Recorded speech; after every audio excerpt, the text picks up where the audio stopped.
Hello everyone, welcome to Blue Dragon Universe. This is the SO2 course and I'm recording chapter 18 of SO2, that is embedded value. This chapter I was not supposed to record, but this was recorded on a request of a student. So since we are recording this, let us do a good job with this.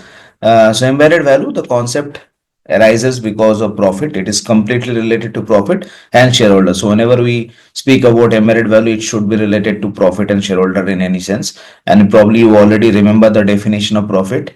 If you do not remember, in IFRS, there are different definition in different regimes, but we'll go by the IFRS 4 definition, which is premium plus investment, right? Plus investment income. Investment income includes both the investment on premium as well as the reserve, opening reserve.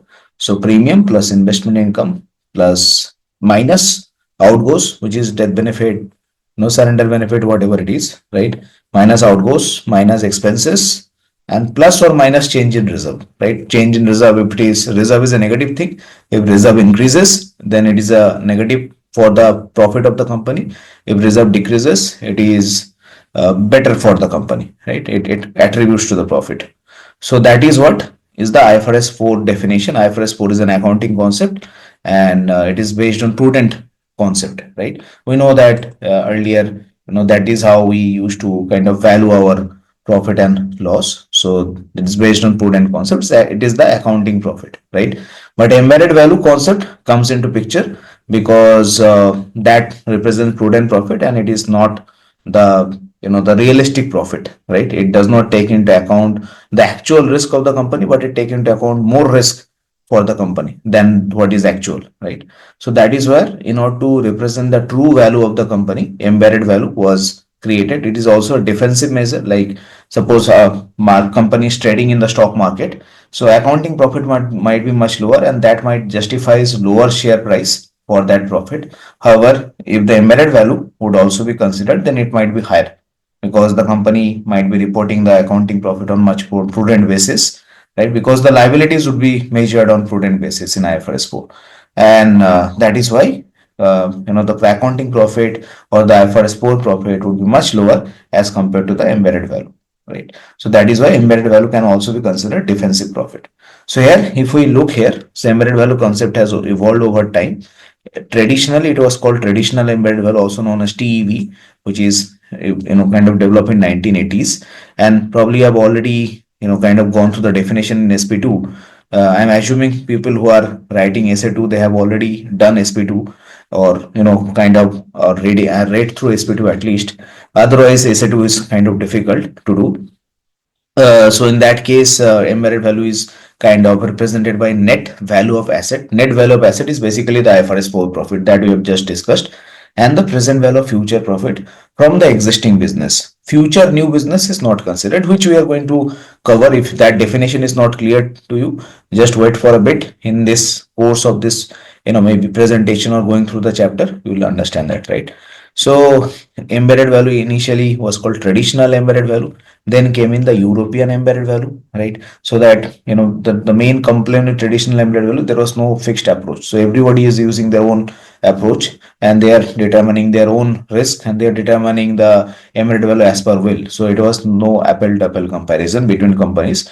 But then that criticism was kind of considered in European embedded value and they introduce standardization of method. That is the main thing. The methods and assumptions should be standardized so that they can be compared, right, across companies. And they also allows different range of approaches, but whatever is suitable for the company, you can go. But the approaches are fixed. It's not like the company is doing something and company B is doing something totally different, right? That cannot work. And then the company actually moved into right now what is used. Like if you have gone through the APS 10 of Indian, APS 10 is the published by IAI. APS 10 is based on market consistent principle. Market consistent principle we have already studied in solvency, so I'm not going to go into detail of that right now. But market consistent principle means if you for asset is very easy to determine whatever value assets are trading in, and usually assets are traded in the market like stocks, equity, bonds. They're traded in the market, so you know the price, right? Automatically, it's very easy to determine the price. But liabilities of an insurer does not trade in the market, right?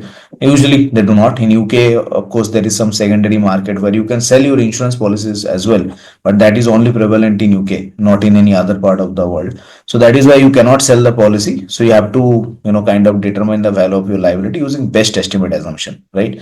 So as I mentioned before, in IFRS 4, it was kind of the accounting profit was the only measure profit, but then companies began to take over other companies, and as a defensive measure embedded value was created. It is created to represent the true value of profit to the shareholder, right? Always remember that embedded value has to deal with profit and shareholder, right? So the latest addition to this is market consistent value, where liabilities are also value using market consistent basis, or if liabilities will trade in the market, what would be their value? Assets are already market, that market value for that is determined, and that is how these are, kind of determined, right? The embedded value is determined. So that is what is written in this page. Moving on to the profitability, I think I have already mentioned about that, how embedded value came into picture. So it is related to the profitability and it represents the true value to the shareholder, right? So in particular, like here it is written, embedded value is part of supplemental financial statements. Along with your income statement and balance sheet, you are also producing the embedded value. It's not required for you to produce the embedded value, but you are producing embedded value. However, in like as per Indian regulation, if one company is taking over another company, then you have to produce the embedded value. Both the company has to kind of submit the embedded value to the regulator, that is IRDA in this case, right? Now, there are several other cases as well. If the company is going for shareholder like stock market listing, embedded value is required. So whenever it is dealing with some sort of share price, merger and acquisition, listing in the market, right? Then embedded value is mandatory because it represents the, once again, the true and fair view, which is represented here, right? True and fair profit. So embedded value is representing that. IFRS 4 is representing more of a prudence approach, which is kind of written here, right? So moving on. As here there is an example given, like purchase of UK's Pearl Assurance by AMP, right, was the first high profile use of embedded value in defense of a takeover bid. As I mentioned, embedded value was created for a defense, as a defensive technique, right? So that is why you can determine if IFRS 4 profit was on prudent measure, embedded value is on more realistic measure, right? Realistic risk adjusted measure. It relates to the risk of the company as compared to IFRS 4, which is more prudent. IFRS 4 profit might be more important for the regulator, but embedded value is important for the shareholder, right? As I mentioned before. So that is how embedded value is defined, right? And embedded value can take several forms, and usually it represents the profit that is given to the shareholder. So for non-participating business, 100% of the profit belongs to the shareholder. There is no question there.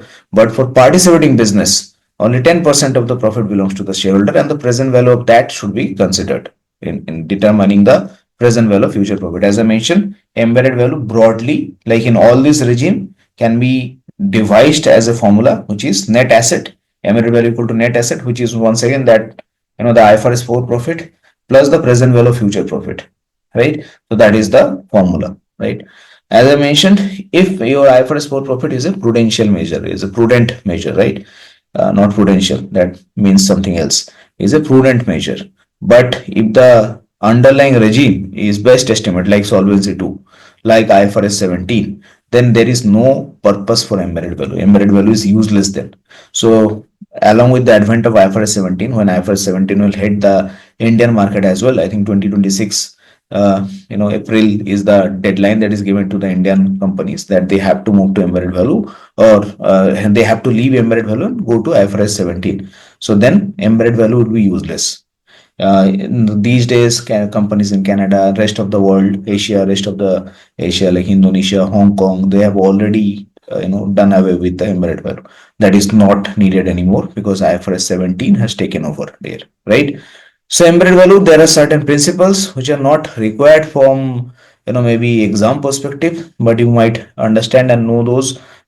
Once again, the basic purpose of this is to kind of reflect the true risk relevant for the company, and also to give a fair and accurate representation of the profit, right? At the same time, they should be comparable across the company, more transparent, right? So that is what the standards are for, right? So here there is a question. Explain what is the problem with valuing option and guarantees using single deterministic position. So I think this is a SP2 level question. If you value, and whenever we are talking about option and guarantees, we are talking about financial guarantees, right? So financial guarantee, you know that there is an asymmetric risk. Asymmetric risk means there is a portion where if the market value falls below that, the guarantee will bite, then the insurer can go bankrupt. But if the market value stays above some level, then there is no harm for the insurer. So there is an asymmetry of risk. At one level, there is no risk. At one level, there is extreme risk, right? So that is where you have to consider variety of scenarios, because you do not know what will happen in the future, right?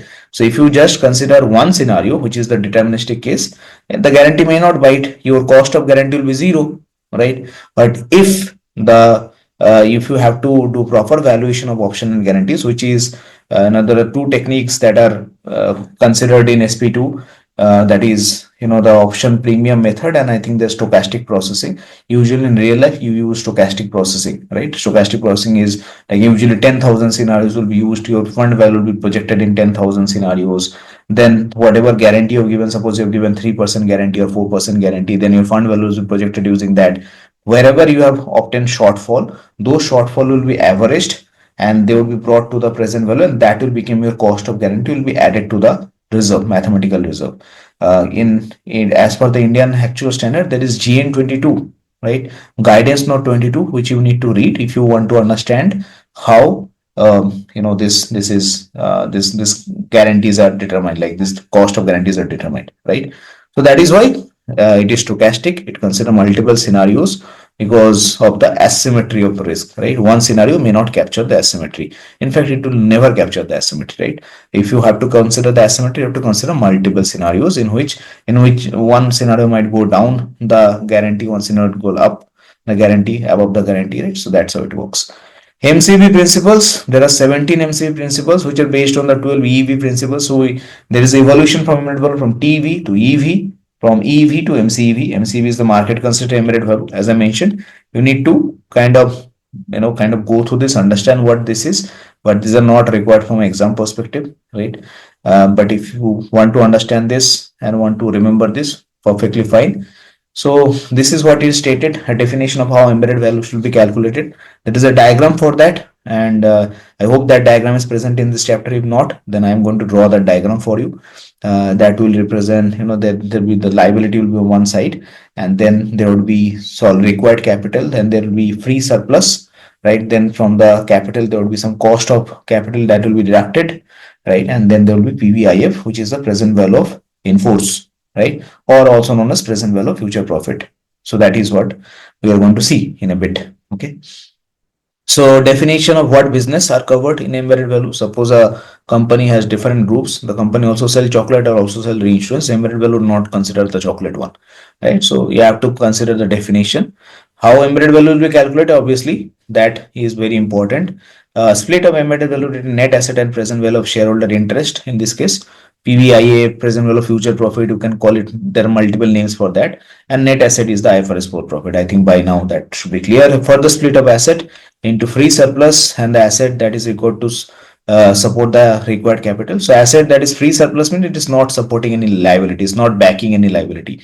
And required capital means it is backing some liability, or they are forced to be invested, or they are regulated to be invested in certain conditions. Their distribution to the shareholder is has to be determined. It's not yet determined. So that is why there is a cost associated with it. You cannot just transfer those to the shareholder, even though they are free, right? Even though they are not required to back any liability, but by regulation, they are kept when some, 1 in 100 situation arises, like COVID arises, then required capital will be used, right? So they, by regulation, they are invested in government bonds, corporate bonds, like that.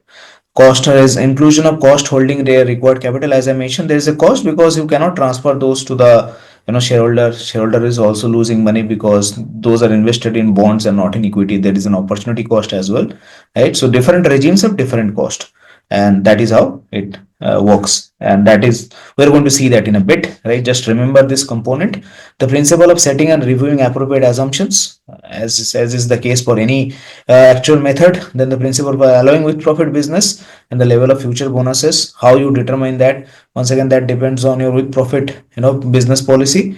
The business of setting economic assumptions and the internal consistency between those assumptions. Economic assumption means the projection related assumptions, and internal consistency between assumption is your interest rate assumption, inflation assumption. This should be linked, because interest rate changes the inflation changes the interest rate, right? That is why RBI or Fed in changes the interest rate to control the inflation, right?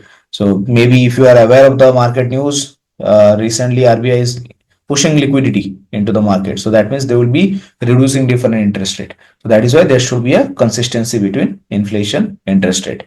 Disclosures, so as I mentioned, this should be comparable, this should be more transparent, and the principle how results for different methods, business units are consolidated, and how these rates relate to the primary statements. So I think this is fairly, you can understand on your own, right?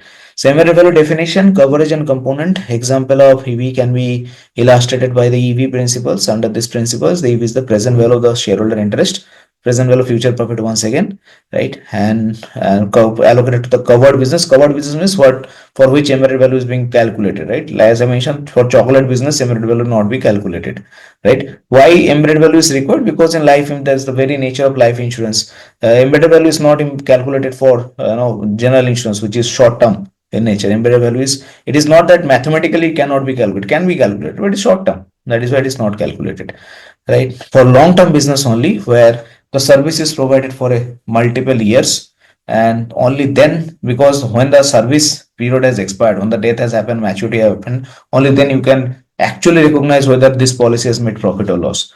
Otherwise, that policy might make profit or loss, that those are all, those things are expected, those are not actual, right? So that is why embedded value is determined to give you a measure of what should be, what could be your profit, right? So that is how it is. Any projection related measure like embedded value, VNB, all these are expected measures. These are not actual measures. Summary will consist of the following. As I mentioned, free surplus. This you need to remember. This you has to be very, very thorough. There are multiple questions asked on embedded value. All those will require this concept. Free surplus, which is allocated to the covered business required capital, less the cost of holding required capital, and present value of future surplus, right? Or shareholder cash flow. Something that is relating to the shareholder for the existing business, not for the future new business, for the existing business. The new business that is coming in the period for which you are calculating the embedded value. Suppose you are calculating the embedded value from 1st Jan 2023 to 31st December 2023. So any new business for 2023 will be considered, because that is already in force by 31st December 2023. But new business for 2024 would not be considered for the 31st December embedded value, right? So that is how it is. Embedded value always relates to the profit. So free surplus is what? Profit. What is required capital? Profit, right? And what is the present value future cash flows from in-force business? Profit, right? And here also there is a specific mention of the shareholder. So you can understand this is how it operates, right? And required capital is differentiated from free surplus because by having restrictions on the distribution to the shareholders, right? Like I have already mentioned that, and I've already mentioned future new business excluded. I've given the example as well. Suggest example or distinction between new business and existing business may not be clear cut. Now this would be a very judgmental thing, right? It might be clear to me, not clear to someone else, or it might be clear to someone else, not to me, right? So these are the examples. Once again, not that important from exam point of view, but just for your conceptual clarity. Recurrent single premium, increments, right? Conversion of one policy to another, that is alteration, and new member of the group pension scheme. Right. So I could only recollect alteration. If this question come in the exam, I could just say this point, which is alteration. Remaining things probably may not strike me, because this is a operation based question. This is not an actual question. Moving on. So this is the important. So I'm glad that they have given the diagram, right? So let us first understand this diagram, what this diagram represents. Now, when it was, TEV, technical embedded value or traditional embedded value, how you call that, right? This option and guarantees were not considered. Then in, European embedded value, this got considered, right? So this is how our balance sheet is, liabilities, and then the required capital, and then free surplus. All these are backed by asset, which is not drawn here, but maybe I can annotate here, right? So you might consider this something like this some drawing like this, and this is the asset, right? So I'm just writing this is the asset. Okay, so asset is backing your liability, this portion is backing your liability, this portion is backing your required capital, and this portion is free, right? So this portion is free, this portion can be invested in equity, this portion can be given back to the shareholders. There is no restriction on its distribution, but this portion cannot be given back, this portion can definitely not be given back, right? So that is how it is. Now, out of those liabilities, one portion can be option and guarantee, right? So one portion can be option and guarantee, that has to be removed, right? Time value of option and guarantee, that has to be removed from the embedded from this embedded value. Why that has to be removed from the embedded value? Because this is based on the concept of options, right? So how option work? Option has two value. One is called implicit. Now this is CM2 concept. What I'm going to discuss. Option has two value. One is called implicit value. One is called explicit value. Now just to explain this, suppose right now Nifty, right? Suppose Nifty is at 23,000, right? Nifty is at 23,000 and you have a call option. Call option means you will make profit. If you are a buyer of option, you will make profit if the market goes up, right? And you will make loss if the market goes down. You want the market to go up, right? So you have a call option. How the diagram for that will look like? The diagram will be something like this. If you are a buyer, okay, if you are a buyer, this something like this. There is a limited loss, but you can make infinite profit, right? And if you are a seller of call option, right, then this diagram will be reverse, something like you can only make limited profit, right, but there can be infinite loss, something like this, right? Let me just switch the color. This, I don't like this color. Okay, so I'm moving to red color. Yeah, now this is better. Okay, so that is how it works, right? So whenever the insurer provide any guarantee, right? Whenever the insurer provide any guarantee, so what does the insurer provide? What sort of guarantee usually the insurer provides? The insurer provides financial guarantee, like if you kind of make around if you just make like maybe 4% return, that is guaranteed, right? Or 5% return, that is guaranteed. So insurer wants the market to go up, right? Insurer wants the market to go up, right? In this case, so actually what is happening? So when it will benefit the policy holder, right? So you have to think from policyholder perspective. It will benefit the policyholder if it is not beneficial for the insurer, right? If the market is actually going up, insurer is good. There is no problem for the insurer. That is why it is asymmetric risk. But if the market is coming down, then it is problematic for the insurer. So it is as if the policyholder has bought a put option, because put option means market going down, the policyholder is going to benefit. And if the policyholder has bought put option, then what the insurer sold? The insurer sold the put option, right? So insurer is bullish. Insurer sold the put option. So that is why insurer is bullish. Insurer wants the market to go up. Policyholder has bought the put option. It means policyholder is bearish. Policyholder wants the market to go down. Then only it will be the guarantee will bite the insurer, right? So that is how it works. Now for an option and guarantee, the more time passes, the more option loses value, because option helps in handling the volatility, right? Whether it goes up, whether it goes down, option gives you that guarantee. Okay, this you, if you are a buyer of option, you cannot lose beyond that point, like the diagram that I've drawn, right? You cannot lose beyond that point, but with time, the value of that guarantee diminishes, because the volatility diminishes. You can easily predict the market one day before, but you cannot predict the market maybe 1 year before. It's very difficult to predict the market 1 year before, right? So the more and more time passes, the more the option loses its value. This is also mathematically expressed, that is called theta. Like it is expressed in terms of option. Greeks is something that you have probably already studied in CM2. It is called theta. Theta represents the time value of money, right? So if an insurer has already given option and guarantee, right, financial guarantee, then that would mean that insurer has sold put option.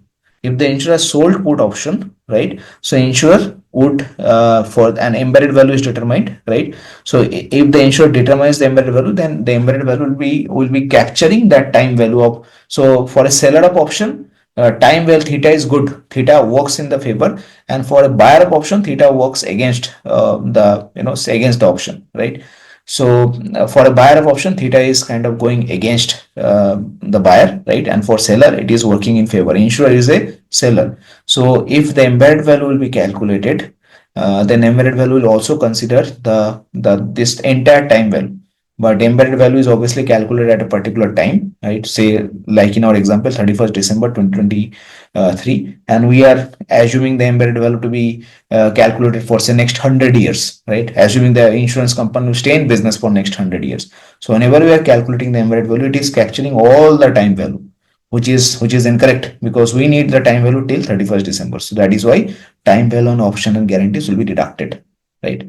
So that is the logic behind that. I hope that is clear. So moving on. So this asset, right? From this asset is backing liability. We are not interested in asset backing the liability for the embedded value. We are only interested in free surplus and the required capital, right?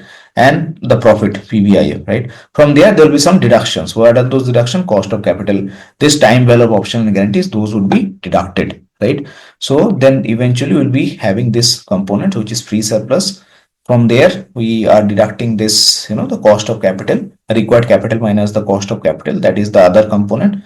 Third component is PVI, from which we have deducted the time value of option and guarantees, right? So that will be the third component. I hope that is clear. Why we are deducting time value of option guarantees, that is also clear, because the insurer is a seller of option. Insurer, if we calculate the embedded value, the entire time value will be captured, but we do not want that. We want the time value to be calculated as far as the 31st December, because insurers are only capture the time value till that point. But remaining time value insurer is yet to capture, because that time has not passed yet, right? But when we are projecting, we are projecting for the 100 years. So it is as if that we have calculated that as well. So that is why we have to deduct the time value of option and guarantees. Okay, so I think the principle is clear. Hopefully, let me remove this. Okay, so what do you mean by cost of capital, right? So the cost of capital definition has changed across regime. When it was traditional embedded value, cost of capital is the cost of, kind of required, like it is the cost of not being freely distributable to the this shareholders for a company using traditional approach. This cost reflects the capital only being able to earn a relatively low investment return, right? Because it is invested in bonds and not equities, it will be earning low investment return. But for market consistent regime, right, then cost of capital has become frictional cost of capital. What do you mean by frictional cost? The definition has entirely changed. The frictional cost means investment cost, taxes, right, brokerage, all these are frictional cost.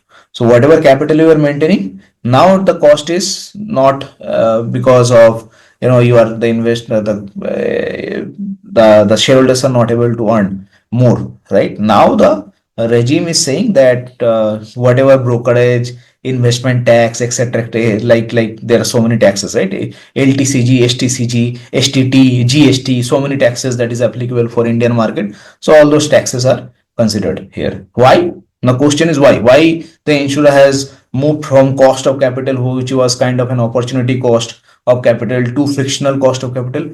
Because in market consistent valuation, your basic assumption is everything is at fair value. So whatever, wherever you invest, right, you are going to get fair value. Fair value means free rate, free risk free rate. You are going to get risk free rate, not fair value. You are going to get risk free rate. So if you are going to get risk free rate, whether you invest in equity, whether you invest in bond, you are going to get risk free rate, right? So there is no point in having opportunity cost of capital, because there is no opportunity cost at all. That is the basic assumption for market consistent principle. So that is the reason we have moved to frictional cost, right? I hope that is clear. Moving on, right? So all this we have already discussed. What consists of frictional cost, financial cost of any option and guarantees. I have already discussed how you determine that. There are two methods, like I mentioned, right? And I have also mentioned about the intrinsic value and the time value. So I have already covered that. Option pricing technique you have studied in SP2, and stochastic modeling I have also mentioned GN22 for stochastic modeling, right? So I think that is clear. Obviously, setting and reviewing assumption, this is a portion that you need to be kind of thorough it and remember this. I've seen question on that. So best estimate, internally consistent, right? And then also it has to be consistent with assumptions used in other reporting, right? You cannot just randomly create best estimate which is too far away from the prudent estimate, right? So consistent with the past, present, current, consistent with observable, reliable market data. So I think these are things that you can study on your own, and these are very simple to understand, common sense sort of thing, right? So I don't think there should be an issue here. So there may be freedom about whether you want to adopt the market consistent approach or which approach you want to approach. And if you are going to approach market consistent, then it is a risk neutral approach, which means risk free investment return. That is why we use fractional cost of capital and not cost of capital, right? I think that is kind of covered here, right? And and allow for non investment risk by using risk margin deducting the cost of residual non hedgeable risk from the embedded value, right? So here whatever you can hedge in the market, that you are assuming that you can hedge that using your investment techniques, right? But whatever you are not able to hedge, for that you need to deduct something which you call cost of residual non-hedgeable risk, so CRNHR, right? CRNHR. So then there is another component that has been added that I have not mentioned before. I should have mentioned that, and that is CRNHR, right? So that will be deducted from your present value of future profit, or PVIF, present value of in force.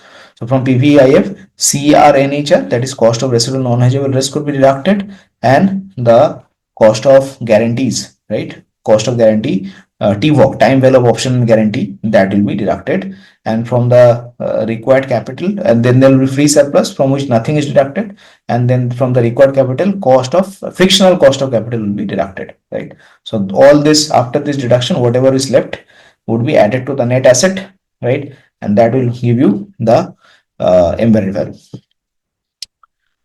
So it may or may not be permitted to include allowance for illiquidity premium. Illiquidity premium you should have studied in Solvency 2. That is only applicable for annuity business if asset matches liability cash flows completely. If a risk neutral or consistent approach is not adopted, assume invest return may be set as the best estimate return at the valuation rate, allowing for credit risk, discounted risk, and it will be called risk discounted. Then this is as per the judgment of the actuary, right? So that is why it is called risk discount rate, and this is what has been done in European embedded value. Everyone used their own risk discount rate, and once again, although there was standardization of methods and everything else, even then their embedded value were not comparable because everyone was coming up with their own different risk discount rate, which was impacting the profit. Higher you discount, lower will be the profit. Less you discount, higher will be the profit. So once again, the embedded value were not comparable. That is why they brought in risk-free rate concept or the market consistent valuation concept. Okay, I hope that is clear. So risk discount rate should be risk-free rate plus a risk margin in some business like that illiquidity premium or volatility adjustment, wherever it is applicable, depending on the regime, right? Depending on the regime. So otherwise, risk discount rate can allow for the prudence of the liability valuation, prudence for the cash flow projection. There can be deducting a risk margin, which is based on the Solvency 2 concept, cost of establishing required capital, valuation of option guarantee. So basically, it will depending on which regime you are using, whether you are using traditional embedded value, European embedded value, market consistent embedded value. Depending on that, those deductions will be made, and depending on that, your choice of discount rate will be made, which in turn again will impact your profit, right? So for with profit business, we have to determine how the future bonus rate would be determined, right? And for with profit business, the present value of in force, the present value of future profit would be determined by how much transfer has been made to the shareholder or how much transfer will be made to the shareholder in the future, right? So that is how it will be determined. And how should the interaction between the with profit and without profit business in a fund be reflected? So if a with profit business is written in a without profit business is written in a with profit fund, right? Then only 90 to 90% of that will stay in that fund to increase the fund. It can also be, it can stay in the asset share, it can go into the estate, but remaining 10% will be given to the shareholder. So this 10% is relevant for us for with profit business. And how we can determine that, how we can remember that?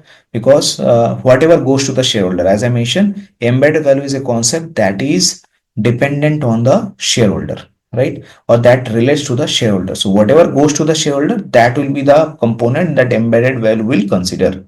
It will not consider any other thing that will stay in the estate or asset share that is not of relevance for embedded value. Even if that is profit, that is not of relevance. Whatever profit goes to the shareholder, that is only of relevance to the shareholder. the embedded value concept, right?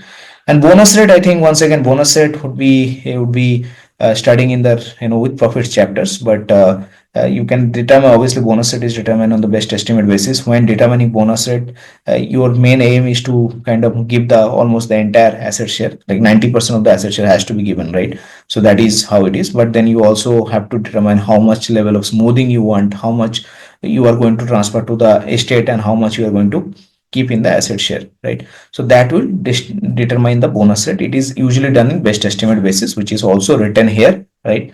And use bonus rate that eventually will extinguish the fund, right? The 90% of the fund at least will be extinguished, right? Or eliminate the fund. So what is the shareholder free shareholder share? I think we have already discussed, right? 10%, right? That would be the shareholder share for with profit, right? For with profit. For a non-participating business, obviously 100% of the profit belong to the shareholder, right? And different regime might allow something else as well, right? But usually it is 90 to 10, which is kind of written here. And obviously disclosure is very important, right? Implication of solvency regime, like I mentioned, if it is best estimate, right, then there is no point in having embedded value. Like for solvency 2, embedded value is not that relevant, right?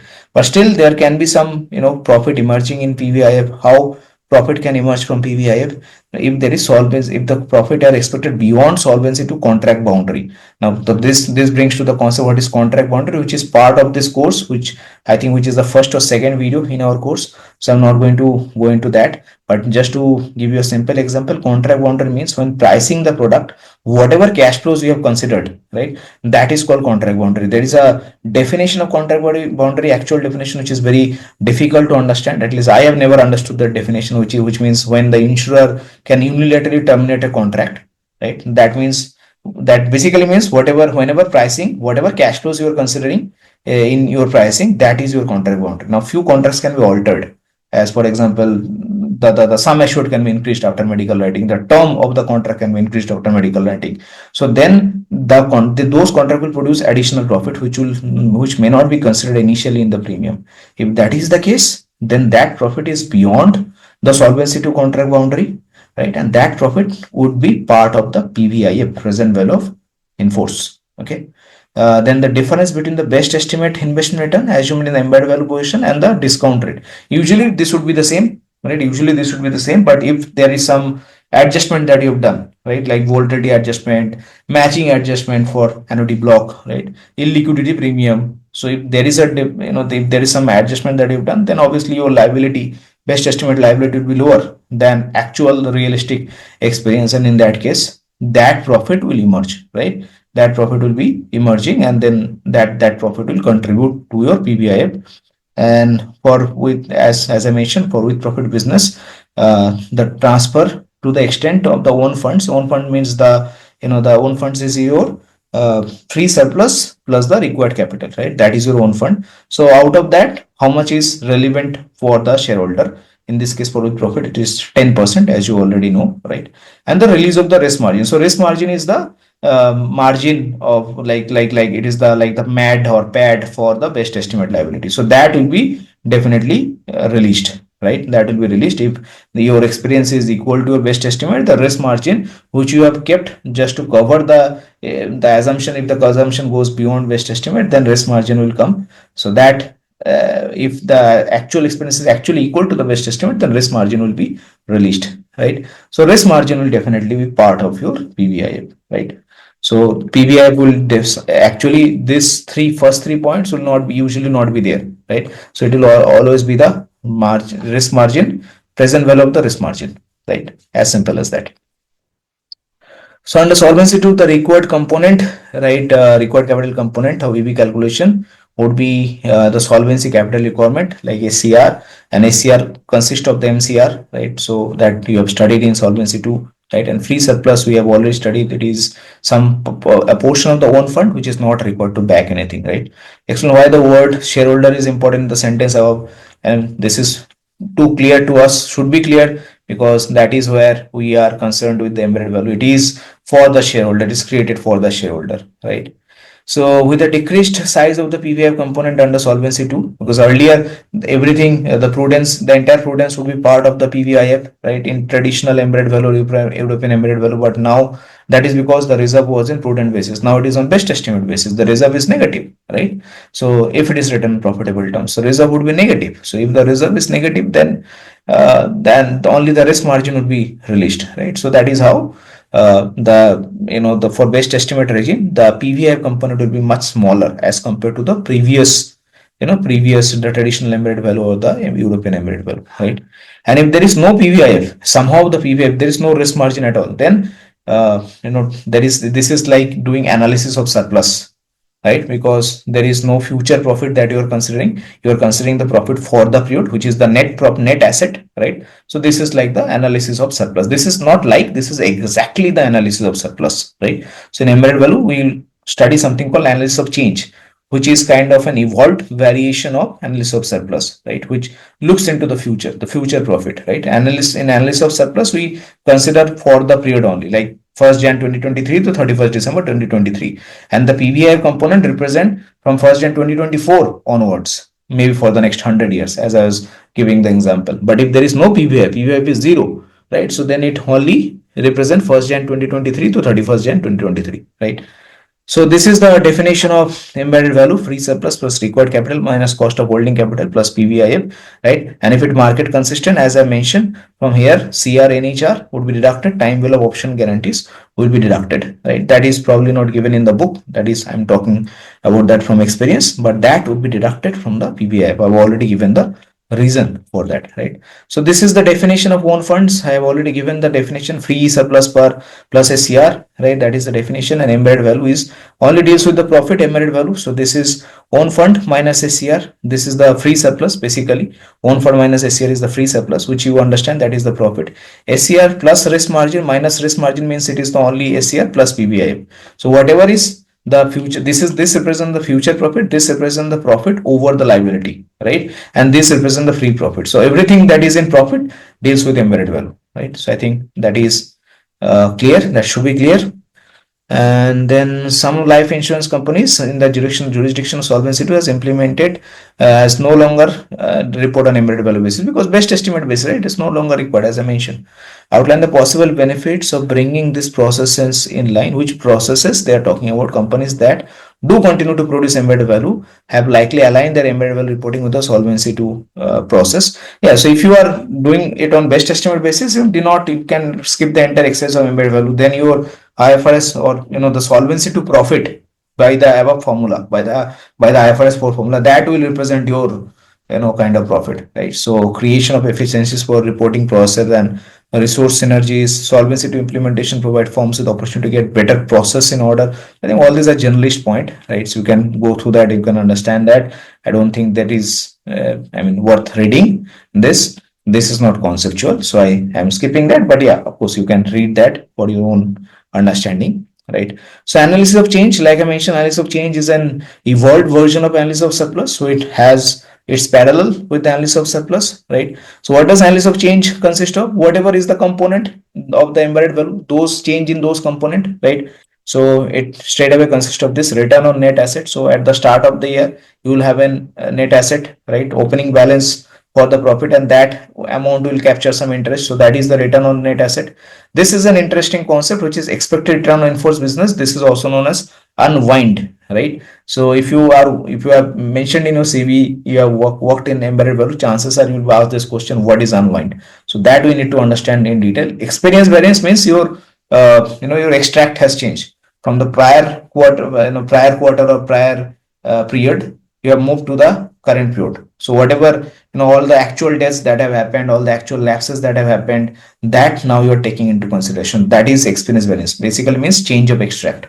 Then operating assumption changes. Because of whatever changes, because of your extract change, you are expecting 9 deaths, but 20 deaths have happened. Then your assumption for the future might also change, right? So that is the operation changes, right? And new business contribution, obviously, if there is you are open to new business for that year, right? Embedded value will not consider the new business for the future year. In our example, from 1st Jan 2024. But between 1st Jan 2024 to 31st December 2023, those new business will be considered. So that is new business contribution. If it is written on profitable basis, new business would add to the embedded value and in best estimate regime, right, or insolvency to regime, and other items like taxes and other things, right, that can be considered. Return on net asset. Now let us understand this. Return on net asset, the investment return on asset will not be included in PVIF, but it will be in net asset, right? Return. That is why it is called net asset. How can there are two main components, net asset and PVIF? So how can net asset be included in PVIF? Obviously, they're stating the obvious. I don't know why they do that. So return on net asset should reflect the actual investment return, right, on the starting point of net asset. It can also be split into expected return and actual return. Usually it is split into expected return. So till you reach this stage, experience variance, you are not going to bring the actual thing into picture. This is where the actual thing will come into place, right? So that is how companies report in practical basis. But this can also be done, right? Like you automatically show the return in actual basis, or you split the return in expected and actual, right? Okay, so the expected investment return assumption should be consistent with the economic assumptions of the in-force business. These are things that you need to remember, right? If question come, you have to write this language, right? So these are things that you have to remember. Now the expected return on in-force business, which is also known as unwind, right? So what is unwind? So this is the present value future profit. Present value future profit means the surplus that is generated from the business. The present value of that, right? We represent the discounted value. So PVIF at time t is this, right? Surplus at time t, surplus at time t plus 1 is future looking, right? And that is being discounted. So PVIF time t plus 1, this is given by surplus as t plus 1, surplus t plus 2, right? Now if you take the difference between these two, right? If you take the difference between these two, what would happen? This would, or if you just multiply v with this, right? If you multiply v with this, then you can see that this can be written as PVIF t into v. So basically st into v, that if you take this out, right, so other remaining things would be kind of equal, right? So PVIF is equal to this thing would be deducted from PVIF. So if you just take this to this side, PVIF minus STV, the remaining expression is equal to PVIF t plus 1, right? If you just take this to this side, so that is what is written. PVIF t plus 1 is equal to ST plus 1 V square and ST plus 2 V cube in that way, right? So this is the PVIF t plus 1 into V, PVIF t plus 1 into V, which is like you multiply V, you will get the V square, right? So this expression where I am circling my mouse is equal to this expression, right? So which is what is written here, right? So now you can convert that, like, because V is this V is actually discounting. It basically represents 1 by R, where R is the discount rate. So you can consider this divided by 1 plus R. You take it here, so that is where you're getting multiplied, and this V is getting cancelled out, right? Or you are dividing both the side by V, and V 1 by V equal to 1 plus R, or V equal to 1 by 1 plus R. So that is how it works out, right? So now if you do the calculation and bring this to this side, PVIF t plus 1 minus PVIF t equal to PVIF t into R. So basically your present value of in force at time t, that is roll forward only by the, right, only by the expected change, only by the interest. So that is given here definition. The expected return on the in-force business can be seen as unwind. Expected return on the in-force business, right? This is the definition of unwind, the expected return on in-force business. So why it is called unwind? It's just pictorial representation. So more as time progresses, the more and more policy, and because embedded value do not consider new business, future new business. So as time progresses, more people will die, less number of policies, then that would mean the reserve will decrease, right? So that is how the reserve would be forming a decreasing slope or decreasing curve, right? So that is how it works. So that is how if from one time period to the other time period, how much reserve would be released if nothing change, if the expectation is not change, then that would represent what is the whatever is the starting reserve is capturing the interest rate, right? So that interest rate would be released and the release of that interest rate would be called unwind, which is represented here, right? So it is just like a knot being untied, and that is why it is called unwinding, right? Because it will keep on, the profit will keep on releasing and releasing, because your reserve is decreasing and decreasing. So more the reserve decreases, the more the liability reduces, more the profit will be released. So it is an automatic process. If you, even if you do not do anything, reserve would release, because the number of enforced policy would go down, right? So that is what it is, right? So PVIF into R, you just need to remember this, and that is, it is the expected, this expected word is very important, expected return on enforced business, right? So it is expected. Nothing till now is considered actual, right? All these are expected things. So this is called unwind. This first element of the expression is called the unwind, right? So you have to remember that, and you have to also identify, understand the justification behind that, why it is called unwind. So all of those I have explained, right? Experience variance, I have also already mentioned. This is the actual experience versus the expected. This basically extract has changed, right? You might have assumed whatever things, but with the change in extract, whatever you have assumed might change, right? So that is important.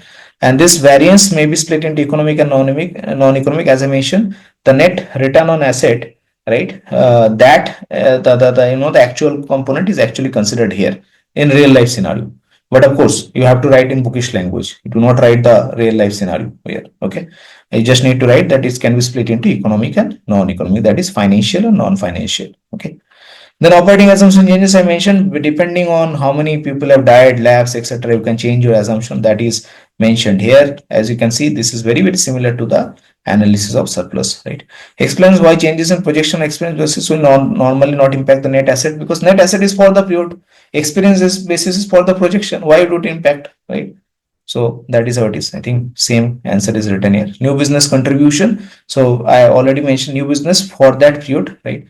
And if new business is written in a best estimate regime, and if it is on profitable basis, right? So then the premium received will kind of increase the surplus, right? The expenses will reduce the surplus. Supervisory reserve will reduce the surplus. Investment return will increase the surplus, right? So that is how net impact would be, right? Overall, it should increase the surplus, because your liability will be negative in best estimate basis. If it is written on profitable basis, it will be negative. So that is why your surplus should increase, right? And that would mean your embedded value will increase. Surplus increasing means profit increasing. Profit increasing means embedded value increases. And in this component, the PVI component of the embedded value will increase. So there will be multiple questions that will be asked in essay 2, or you'll be seeing that question, like what would happen if this happens. So you have to always answer based on what would be its impacts on net asset, what would be its impact on PVIF, and how overall both the impact will come into play together, right? So that is how you have to answer these questions.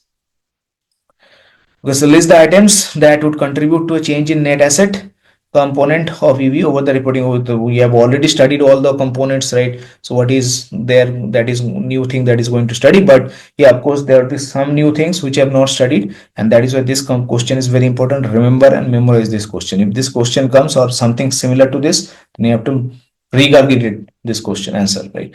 Actual investment and expected surplus assumption changes. We have already studied the impact of new business. Any capital issue, so capital, if capital is raised, that is going to impact your required capital component, right? So that is not given in embedded values, but that can change, right? So that is not given in the analysis of change, but that can change. So that you need to remember. Capital distributed, like dividends paid, this we know, because that would form part of your PVIF, right? One-off expenses, once again, that is not given, that should be covered in the net asset, but they are explicitly stating that. So that you need to remember. Any tax paid, any model changes, right? Once again, model changes was not given. So these are things that you need to remember, right? Required capital, we have already seen the calculation of required capital, in Solvency 2 chapter. And here we have also understood why it is called frictional cost capital instead of cost of capital. So that is how it is, right? Required capital will also change over the analysis period if there is the actual investment return earned has changed, is increased. Difference between the actual pattern release of required capital over the period, difference between the actual frictional lock-in cost, right? So if the frictional cost has changed, investment taxes increased, like government of India keep on increasing the STT, right? So that is where it can change. Increase in the amount of the required capital as a result of new business written. Usually, these days, if you new business is written, then you are assuming more risk, right? So then capital can increase, right? And change in the amount of capital requirements due to changes in methodology. Once again, these are things that you should remember and understand, right? But yeah, nothing new, no new concept has been covered here. This is a question like a life insurance company determines supervised reserve using similar regime to the Solvency II best estimate with no prudential margin. The company calculates embedded value in accordance with the European embedded value, not MCB. Okay, so then if it is not MCB, then TVOG and CRNHR will not be considered here, right? MCB will just consider the free capital and then the required capital minus cost of capital and PVIF. No deduction there, right? Because TVOG and CRNHR is only considered for the market consistent cases, right? So this EV would you cannot give the answer on market consistent basis. You should not mention CRNHR or TVOG in this question because that would not be considered. So what would be the impact of the new regular premium without profit contract? So what is the impact of the new business, right? It increases the asset because if it is written on best estimate basis, reduce the asset by initial expense, right? So whatever cash flow you can see for new business, that you have to consider whether it will increase the profit or reduce the profit, right? So it will increase the asset by premium, increase the asset, reduce the asset by expense, reduce the asset by other expenses, inception of the year investment expenses, etc. Decrease the asset by investment return earned on net cash flows up to the year because it is negative, right? So investment income will also consider the return on the reserve, and in this case the reserve is negative, so that is also being considered. Reduce the total supervisory reserves, that will increase the because as the best estimate liability contract should be negative. This is because value of expected future premium should outweigh the future expenses and profit loading. So this will actually increase the free surplus, right? And overall increase the free surplus. As I mentioned, I think I've already mentioned this answer before discussing, right? So it should increase the free surplus. Required capital, increase the required capital because you are taking in more risk.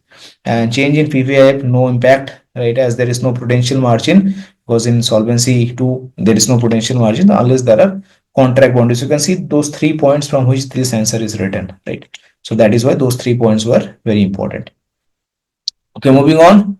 Impact of solvency regime on analysis of change in embedded value. So if, as I've already mentioned, if it is on best estimate basis, is just like analysis of surplus. That is a simple example, right? Or simple deduction, right? So if the PVIF is zero, right? If there is no PVIF component, otherwise PVIF component will be formed of risk margin, right? But if somehow the risk margin is zero, then PVIF is zero. If the PVIF is zero, then it is analysis of surplus only. There is no analysis of change. It's analysis of surplus. There is no unwind. It is only analysis of surplus, right? So total of free surplus and required capital is equivalent to the net asset of the company, right? Free surplus and required capital is equal to the net asset. So explain briefly the process of analyzing the change. You basically have to write the analysis of surplus answer in this question, right? So the process will start from for the balance sheet from the start of the year, allowing cumulatively for correction, assumption changes, economic condition, experience, variance, new business, etc. You can see this answer is written from analysis of surplus, right? And there will be something that will be unexplained. Once again, that is also mentioned in the analysis of surplus chapter. Even where there is no prudential margin expected to emerge in the supervisory value basis, it is possible that the insurer may expect some PPI beyond that is allowed in the liability. So we have already covered that in that contract boundary segment, right? So we've already covered that. So same thing has been repeated in this case, right? So I'm moving through this. To the extent embedded value calculation includes the value for increase in the explicit margin after allowing for the cost of holding it, then any change in the calculation will also form part of the analysis. I think we have already covered this. They're kind of, I don't know why they have repeated this same point. And here you can see, as indicated earlier, this is broadly same as the analysis of change in the net asset. The process required to perform this analysis would be same as described in the earlier chapter for the analysis of surplus, right? You can see this is where they have mentioned that explicitly, that this is analysis of surplus. So I have already mentioned that. Okay, so customer value. Now there is in actually we do not maintain something called customer value. This is the first time I'm hearing this term, right? So this is absolutely not important from SA2 perspective. But let us understand what is the definition. Customer value is often monitored to persistency rate. So basically, how many customers are present with the company? That is what they are calling customer value. useless metric. We do not use that in real life. But yeah, you, if some question comes, then obviously you need to understand that. It may also be based on embedded value measures, including profit arising from the expectation of multiple future policy purchases through cross selling, fulfilling customer changing needs over lifetime. So you can see this is related to marketing of insurance company. It is not related to embed value as such, right? Analysis of impact on customer value of different business decisions, underwriting approach, product design can help the company maximize its profit and embedded value. These are just generic point that they have written, and this is the important thing. I think what they have written, customer value is therefore a combination of persistency management, once again, that belongs to the operation department of insurance. Maximizing cross selling opportunities, marketing department of insurance. Ensuring the product design reflects the customer need, marketing department. Monitoring and modeling customer behavior, once again, marketing department. And applying embedded value techniques in order to identify the source of profit or loss at customer level, forcibly adding an actual point here, right? So you can see customer value is not important, right? It's basically persistency management to capture more and more customers by identifying the needs of the customers and maybe identifying some cross sell opportunities, right? What I can gather from this page. Moving on. That's it, right?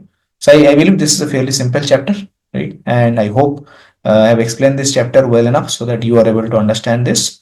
If you can, so then please drop us a feedback, at admin@bluedragonuniverse.in about this chapter or about the essay 2 course. We'll appreciate that.